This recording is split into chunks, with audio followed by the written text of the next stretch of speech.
parce que le concours a vu le jour en 1954 à l'initiative de quelques négociants mâconnais. Ils étaient 5 ou 6.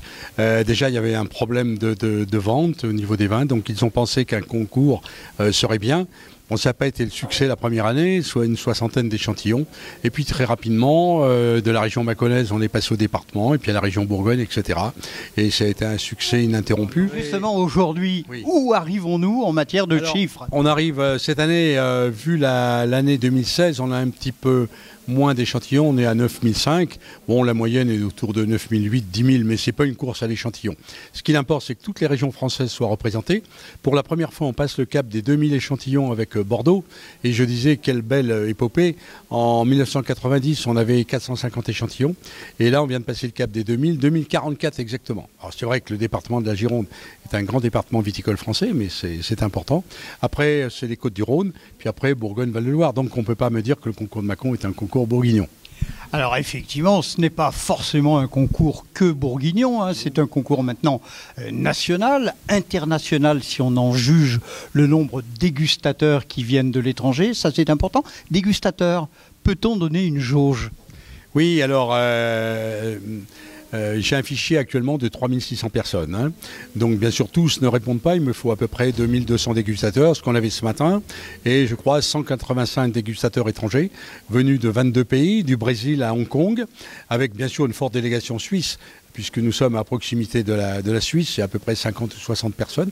Et puis après, américains, une délégation d'une dizaine d'Américains qui sont des fidèles, anglais, allemands, belges, néerlandais. Pour la première fois, une indienne, une suédoise, une mexicaine. Lituanie, non? Et Lituanie, et une lituanienne, voilà.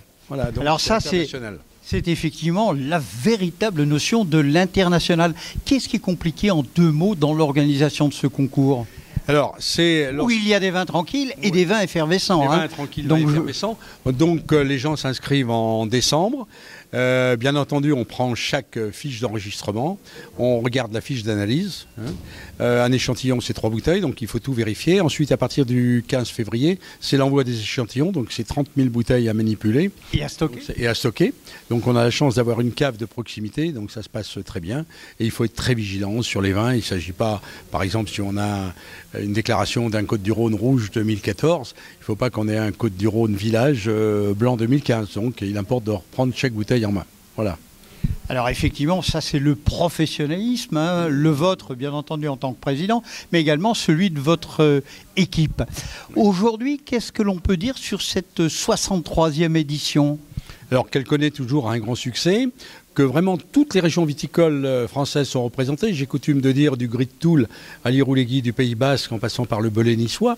Donc pour moi c'est important que toutes les régions soient représentées. Ça c'est une chose vraiment très très importante. Et puis qu'on ait des dégustateurs, je crois que ça représentait ce matin 62 départements. Donc c'est important, hein. Il n'y a pas que non plus que des bourguignons. Avec la vallée du Rhône là nous donne aussi beaucoup de dégustateurs, donc c'est très important. Aujourd'hui, on a l'habitude de dire que le concours de Mâcon est le premier concours des vins de France, si l'on en juge par les quantités, bien entendu. Oui. Où voulez-vous aller, Bernard Delaye? Non, mais rester dans des normes que l'on peut maîtriser. Hein. Moi, je ne veux pas du tout une course à l'échantillon. Effectivement, on pourrait avoir beaucoup plus d'échantillons, peut-être monter à 11 000, 12 000. Après, il faut les dégustateurs. Hein. Il faut d'abord l'endroit pour le stocker. Des dégustateurs avertis. Hein. Des dégustateurs avertis. Donc, il faut faire très attention. Hein. Il faut que le concours garde son sérieux et tout ça, et qu'on maîtrise tout ça parfaitement. Voilà. 2018 des infos?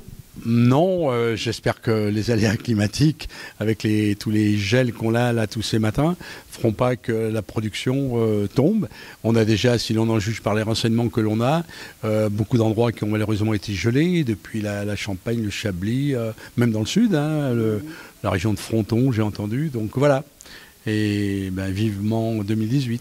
Voilà. Bernard Delaye, merci. Moi qui suis de Lyon, on a l'habitude de dire le mot de la fin. Mais alors le mot de la fin, chez nous, on l'écrit FAIM. Vous auriez envie de déguster quel vin avec modération, bien sûr, et avec quel mets? Je suis un passionné, je suis un petit-fils, arrière-petit-fils de viticulteur. J'ai une très grande passion pour les vins blancs bourguignons, quels qu'ils soient, à commencer par les vins de notre région. On a des vins d'excellente qualité, avec un très bon rapport qualité-prix. Bien sûr, les vins de Bourgogne, j'aime beaucoup les Punis ou les Chassagne. Et puis, je suis un passionné de Châteauneuf-du-Pape, de Bandol et également de Pomerol. Voilà, dans les vins rouges. Il y a un petit peu des fromages de chèvre intéressants. Oui, Là, j'étais chez Chevenay il n'y a pas longtemps. Vous prendriez pas avec un blanc de chez vous, un Chevenay bien affiné, un chèvre de chez Chevenay affiné? Un parfait accord avec les vins blancs du Mâconnais. Voilà. Bernard Delay, merci. Rendez-vous en 2018. Avec un immense plaisir. Merci Bernard. Au revoir.